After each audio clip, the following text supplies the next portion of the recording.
Kuwait से एर्नाकुलम लाए गए 45 भारतीय मजदूरों के पार्थिव शरीर, इन्हें देखकर सभी की आंखें हुई नम। इंडियन एयरफोर्स का विशेष विमान 45 भारतीय मजदूरों के पार्थिव शरीर को लेकर कुवैत से केरल के एर्नाकुलम शहर में पहुंच गया है।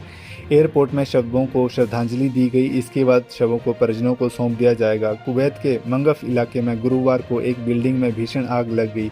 इस आगजनी में 49 लोगों को जलकर मौत हो गई, जिसमें 45 भारतीय मजदूर हैं। हादसे में 49 लोग गंभीर रूप से झुलस गए। आग लगने की घटना में जान गंवाने वाले 45 भारतीय मजदूरों के पार्थिव शरीर को केरल के एर्नाकुलम शहर में लाया गया। इंडियन एयरफोर्स का विशेष विमान 45 भारतीयों के पार्थिव शरीर को लेकर आया है। इस विमान में विदेश राज्य मंत्री कीर्तिवर्धन सिंह भी मौजूद रहे। एर्नाकुलम के पहुंचने के बाद अब इस विमान को शाम 4 बजे दिल्ली तक लाया गया। एर्नाकुलम में 45 मजदूरों के पार्थिव शरीर पहुंचने पर केंद्रीय मंत्री सुरेश गोपी ने गहरा दुख जताया। उन्होंने कहा कि ये हमारी व्यक्तिगत क्षति है। मृतक के परिजनों समेत केरला के सभी लोग इस घटना से दुखी हैं।